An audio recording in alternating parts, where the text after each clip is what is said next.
How's it going, fam? Welcome back to Erica's EDC, and today we are going to attempt to sharpen the vulture. I have completely annihilated this edge, guys. This is pretty bad. I cut through a bunch of vines during some logging and did some batoning and then cut through a bunch of boxes, and I think I hit the staples, and we have some edge damage, some pretty bad dulling, although it really is still such a beautiful edge from Kyle. This is a 15K edge.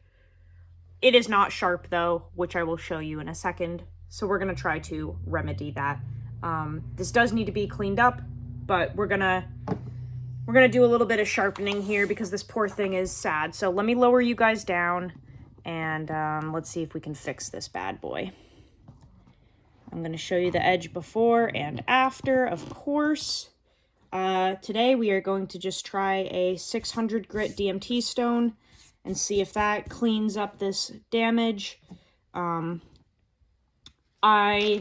don't want to take it any higher because this is a 15K edge and I already tested that and I have my own thoughts on it. So I want to try kind of a lower grit edge now. So we're going to take it to 600, do a little bit of stropping, and that's it. But let's see just how bad this is before we get started.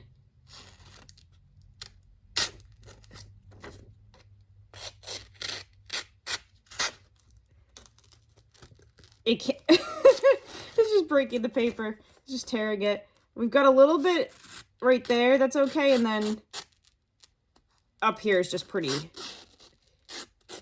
rough. Oh, we got a little bit at the tip that's working. Hold on. That's okay. But it's pretty rough. Definitely some edge damage. Really needs a touch up. And I don't know if I'll be able to catch it, but oh yeah, you can see all the rolls. I'm really hoping that you guys can see the light reflecting off of all of that. That's all damage. Micro rolling. I don't think there's any chips per se, but dull spots, flat spots. So this thing just needs a good touch up. Before we get started, let's clean this up a little bit because we don't want to be impregnating any type of glue residue or juices from the vines or any sticky stuff into this. So what I am going to do is just put some nail polish remover, which I typically just use pure acetone, but I don't have any available right now, so we're just doing this. I don't know if this is a no-no or not in the knife community, but it works just fine. So anything with like acetone works really well. This knife shield also works really well to clean blades, but I like to use it to protect them against corrosion when I store them, so I'd rather not use it for just like cleaning. So we're just going to use this nail polish remover, get this nice and cleaned up. Yeah, that's pretty dirty. And then we should be able to get to sharpening. I am going to try a different method than I normally do today, which I will explain momentarily. But I just want to try and see what happens. I want to try without any water. Typically I spray my DMT stones with just a little bit of water, and today we're going to try dry sharpening and see what happens. So a couple of new things to try out today, I guess. Let's get into it. So start on one side, of course, find our angle, and here we go. I'm actually quite sad to be erasing this gorgeous 15K edge that Kyle put on here. It's so shiny and beautiful, but it's also just pretty toasted, so.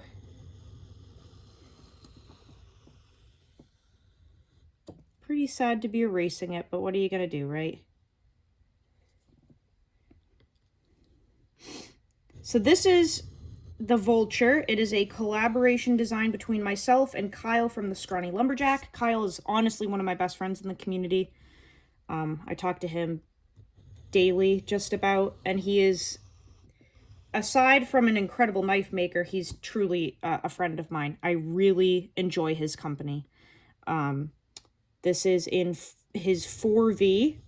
It's at 64 to 65 HRC, so it's a super steel. It is high hardness. It's also very thin. This is only like 15 thou BTE. So, what is this? 3/32 blade stock, probably.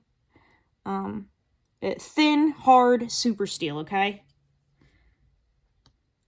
So, he does really incredible work. Love him as a human, love him as a knife maker. And this is a design that we created together, and this is the one with the Grip Tech scales.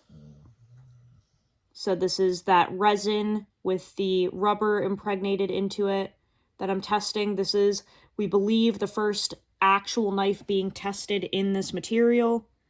Very cool. It's an honor. These scales are from Rock Solid Scales. We have a gnarly burr, guys. Holy smokes. You can hear it. I'm just checking my edge bevel to make sure I'm all even here, and it looks like I am, so I want to see if I can pick this up on the camera. So, see how that looks there with the 600 grit finish. Now let's flip over to our 15K. Again, because this side is untouched so far. See the difference? See how shiny and glimmery that is? I don't know if that's a word. It is now. See how shiny and reflective that beautiful 15K edge is? Our 600 grit is very different, much more dull. Okay?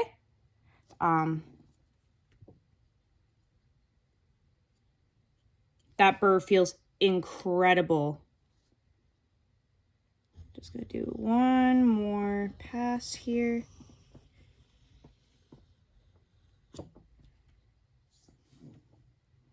Yeah, that looks really good. Okay, so now we're gonna flip to our other side.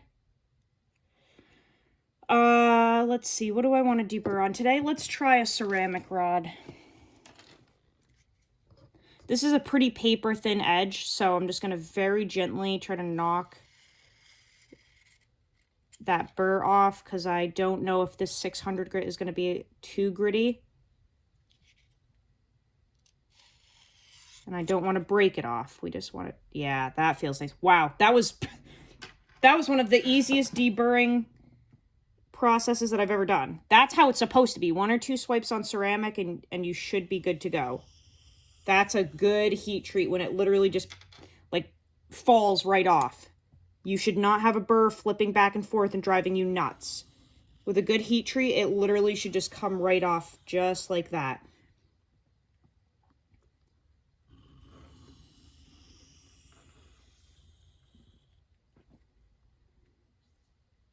It is sad to erase this, man. Oh my goodness. It's just such a beautiful edge to be getting rid of. I need to get some like really high grit diamond stones. The highest grit that I have in these is 1200, and it just does not give that mirror finish that a 15K stone does. I have a 16K stone, but it's a Sharpening glass stone, and it just does not touch super steels, basically. Anything with super high carbide volume, or like, especially if it's super high vanadium carbide volume, it just, the ceramic stones do not touch that kind of thing. So I need to get some, like, diamonds. I really want to try the Atoma or Veneve stones. I really want to try those. I just don't have the money for them. But I would love to try some, like, really high quality diamond stones. Oh, she's gone. Big sad. There's our new bevel. So definitely not as shiny as before. Got a really nice burr. Really nice burr on this side. I want it just a hair stronger down here. But that feels absolutely phenomenal. So we're just going to spend a little extra time down at that bottom area, then move forward. Yeah, okay. Now I'm going to deburr again.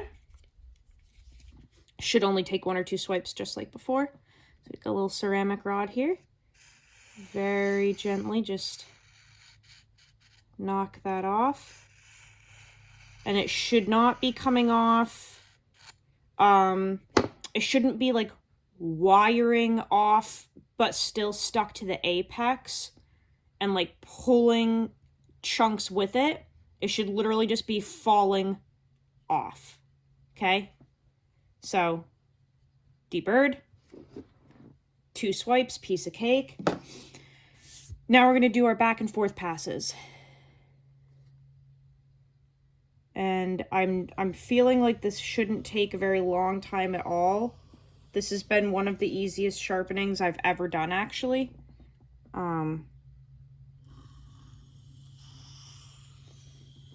Like, this is incredibly... It's almost scary how easy this is. For 4V at such a high hardness. 64 to 65 HRC. That is some hard super steel.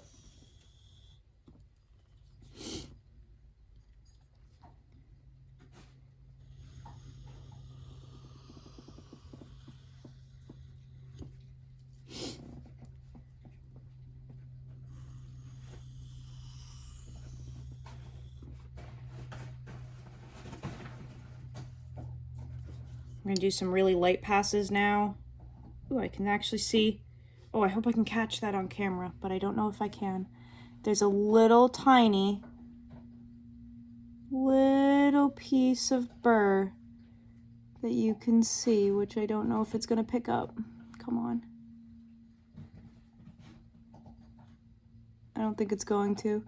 There's like a little tiny piece of burr right here that is just flaking off like it should.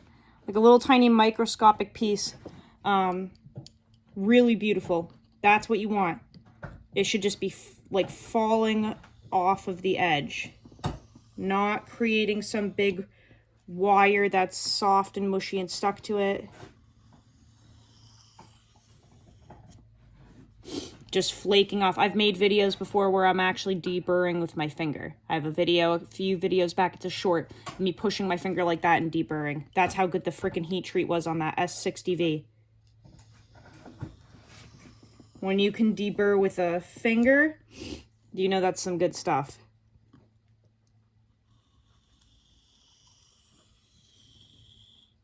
We're just doing our final finishing passes here, very, very light.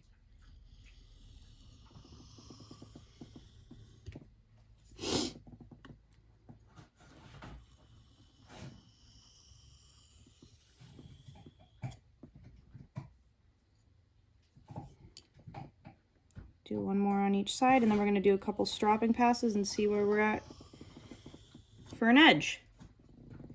Now, I will say, we definitely had edge damage, and if it were any more significant than it was, what I would have done is crush the apex, which I don't know if that's a no-no. It's something I do. When I have severe, severe edge damage, I'll literally just take the knife and crush the apex on the side of the stone. Like, just almost like grind the apex down, and we completely rebuild it and start from scratch. The edge damage on this was just a bunch of like little tiny rolls and mostly dulling and flattening. That feels freaking sharp. Holy hell. That feels sharp. So it wasn't catastrophic, I guess I would say, so I didn't feel the need to crush the apex. We basically, I believe we were able to work through it, but like I said, with failure damage, with like catastrophic damage, I crushed the apex and rebuild it. So, which I'm honestly surprised that this stuff didn't have that bad of damage, because the stuff I was doing with it was really messed up, to be honest.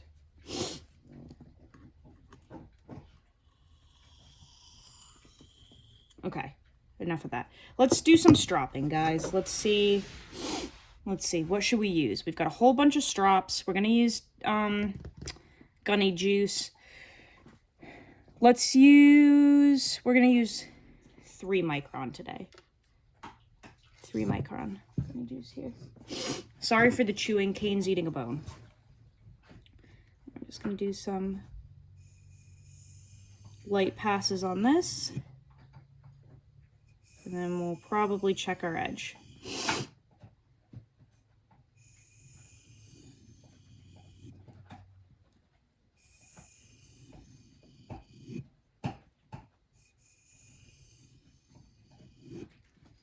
The reason I'm using all diamond stuff with this is because it's a, it's a super steel, it's high hardness. So basically the carbides, they're going to be harder than a lot of your like old school abrasives. So like the carbides in 4V are going to be harder than anything like an oil stone or an aluminum oxide stone or paste or anything like that. Like,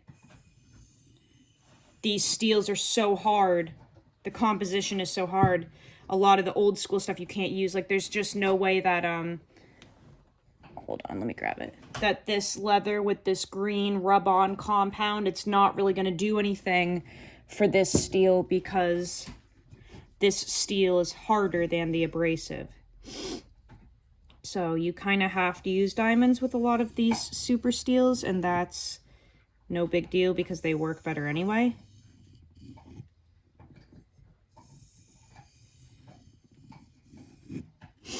But like I said, this is 3 micron gunny juice. Really like this stuff. I want to try the Stroppy stuff. I've heard great reviews on that. But anything CBN, diamond emulsion, whatever, it's all great stuff. Works really well. Works for everything. Does not deteriorate and break down as quickly as the old school stuff like the aluminum oxide, chromium oxide. So, gotta love modern day technology, huh? All right, we're gonna do some back and forth passes now.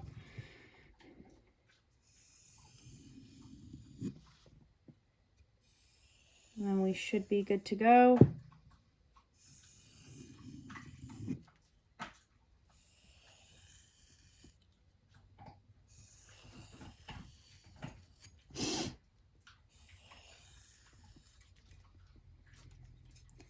A few more. My OCD has to like do everything as evenly as possible, so constantly switching hands to make it even. I apologize if that's annoying to watch. I don't blame you. It's annoying to live with.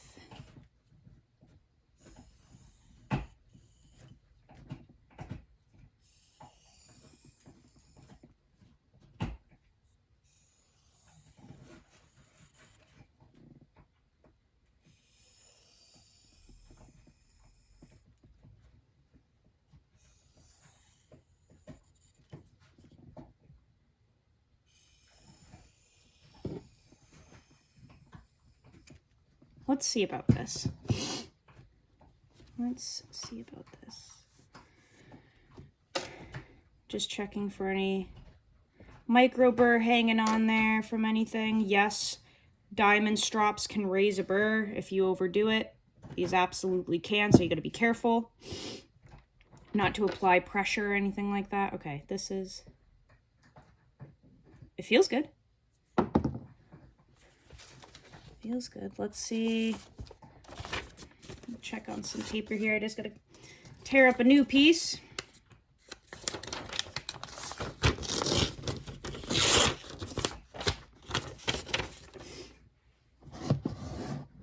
Okay. Moment of truth. Did we fix the edge?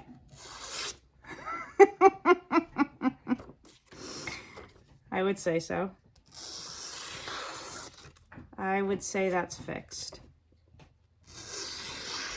So that's actually scary how sharp that is. For the damage it had. That's pretty insane.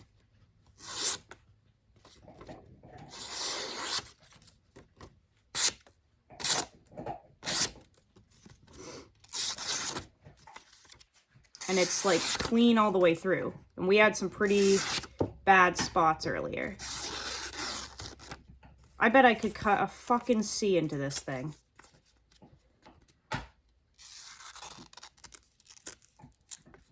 Come on. Come on. That's messed up. That's one of the sharpest knives I've ever felt. So let's talk about this real quick because, you know, I'm going to be making a video about this and it's going to be very in-depth, but I'm really going to take my time making it because it's a passion of mine. We've spent 21 minutes working on this super steel knife, okay? And that was with a lot of dicking around and taking our time and explaining. But let's be realistic, okay? So it took 20 minutes of dicking around on a 600 grit fine stone and a 3 micron diamond emulsion strop. This is 4V, 64 to 65 HRC, 15 thou BTE, custom heat treat everything, okay? This is why I get real frustrated when people aren't educated and they just spew, right? Because super steels are not hard to sharpen. High hardness steels are not hard to sharpen. Super steels, hardened, very hard and very thin, are not hard to sharpen. They're actually the opposite. They're extremely easy because the steel is so hard that you do not get that burr flipping back and forth. Does that make sense? When a steel is soft, it's malleable. You get that burr, if this is your apex, that burr, when the steel is soft, we're talking, you know, 56, 58, HRC, 1095, 80 CRV2, 52-100, 01, whatever. That burr, when it's so soft, will literally flip like this, back and forth and back and forth, because the steel is so soft, it doesn't actually break off and you cannot deburr. It will flip. It will just go bloop, bloop, bloop, bloop, and it'll drive you nuts. And it's because the steel is so soft. It is flexible and it will go back and forth on you. You can't properly apex a soft knife. When you have a correctly done super steel, high hardness, this is what you get. The burr flakes off like fucking dandruff. The burr falls off and you never see it again.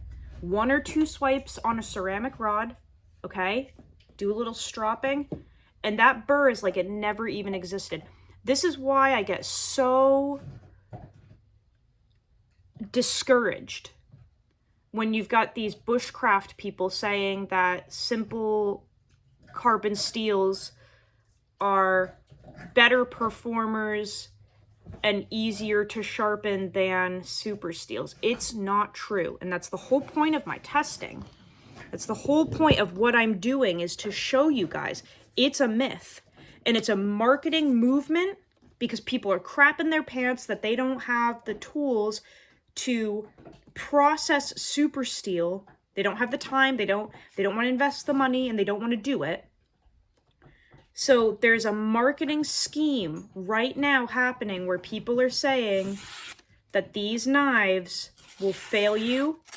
You cannot sharpen them. You need a whole bunch of stuff to sharpen it. No, you don't. You need 2 things. They're too hard. They're going to break in the field. I'm not kidding. I batoned with this thing. I actually caught on video me like chopping vines with this thing.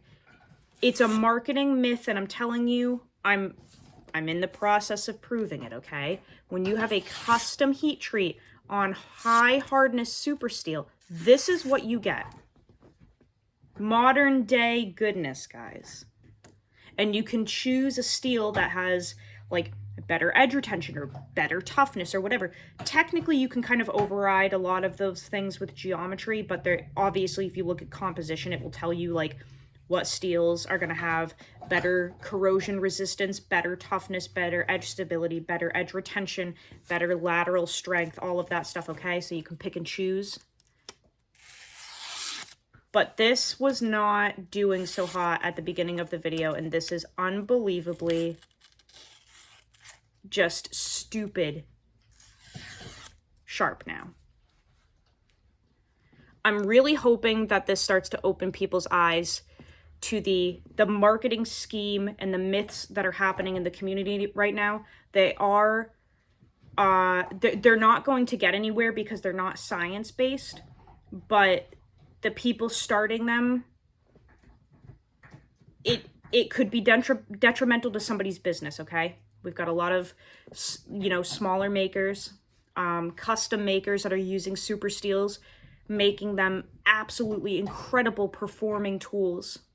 And your marketing schemes and myths about simple carbon steels from the 90s, your myths that you're creating are going to be detrimental to the family businesses of people that have put the time and effort into researching super steel, figuring out how to work with it, and making absolutely phenomenal cutting tools that outperform everything.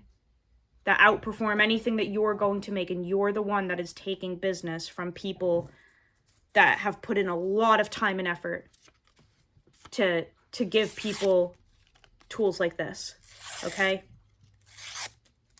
So that's how to sharpen 4V blade steel at 64 to 65 HRC. I really hope that you guys enjoyed that video. Kyle, thank you so much for doing incredible work in the community. Check out the Scrawny Lumberjack. I really hope that this was informative for you guys, educational. I will see you guys on the next video.